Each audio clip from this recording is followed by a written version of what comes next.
Hello, എല്ലാവരും അത്താഴമൊക്കെ ഉണ്ടോ?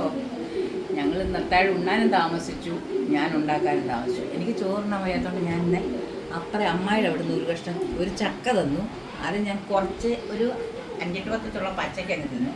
ഒരു കഷ്ണം ഞാനിയത്തേക്ക് കൊടുത്തു വിട്ടു. ബാക്കി എടുത്ത് ഞാൻ വേവിച്ചു, കുറച്ചെടുത്ത് ഫ്രിഡ്ജിൽ. ഞാൻ അമ്മയോട് ഒരു 8 മണിയായപ്പോൾ ചോദിച്ചു, അമ്മ എന്നാ കഴിക്കുന്നേ അമ്മ? ഞാൻ എന്തെങ്കിലും കഴിച്ചോളാം. അതല്ല അങ്ങനെ പറഞ്ഞു. ഞാൻ അകത്ത് പോയി നോക്കിയപ്പോഴത്തേക്കിനും ഇഡലിക്കൂട്ടത്തിനകത്ത് ചക്കക്കൂരും ചക്കയുടെ കൂഞ്ഞിലും മാഞ്ഞിലോ കണ്ടു. ഞാൻ എന്നിട്ട് പാത്രമൊക്കെ തുറന്നു നോക്കി, അവിടെ എങ്ങും ചക്കയില്ല. അപ്പോൾ ഞാൻ ഈ ചിറ്റ കൊണ്ടുപോകാൻ വേണ്ടി ഇനി വല്ല മുറിച്ചപ്പോൾ അങ്ങനെ ചിറ്റയ്ക്ക് കൊടുത്ത് വിട്ടായിരിക്കും.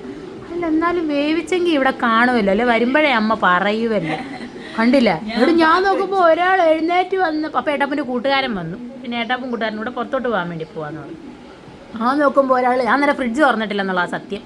ഫ്രിഡ്ജ് തുറന്നതിനകത്ത് ചെക്കച്ചുളി എടുത്തുകൊണ്ട് കഴിച്ചിട്ട് എന്നോട് പറയാം, ആ കുക്കർ ഇങ്ങോട്ട് എടുക്കുക.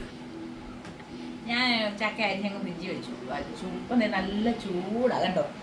ചൂടോടെ ചക്ക വേവിച്ചു, മത്തി പറ്റിച്ചു, മീനിൻ്റെ 2 ഇരിപ്പുണ്ട്, അതെടുത്ത് കഷ്ണം വെച്ചു. അതുകൊണ്ട് ഇന്ന് ഞാനിന്ന് ചോറുണ്ണാൻ വൈകിട്ടെ പച്ചച്ചക്കയാവുമ്പം കഴിക്കാം. പച്ചച്ചക്ക വേവിച്ച് തിന്നോളം പറയുന്നത്. ചക്ക നല്ല മത്തി പറ്റിച്ച് മാങ്ങയിട്ട് വെച്ചാൽ അതും കൂട്ടി കഴിക്കാൻ നല്ലതല്ലേ. സൂപ്പറാ. അപ്പം നിങ്ങളെ കൊണ്ടു ഇത് പോകണമെന്നില്ല, വൈകിട്ട് ചക്ക വേച്ച് നിന്ന് കാണിക്കുക. എൻ്റെ ഒരു സന്തോഷം. ചക്ക വേച്ച വൈകിട്ട് തിന്നുന്നല്ലോ.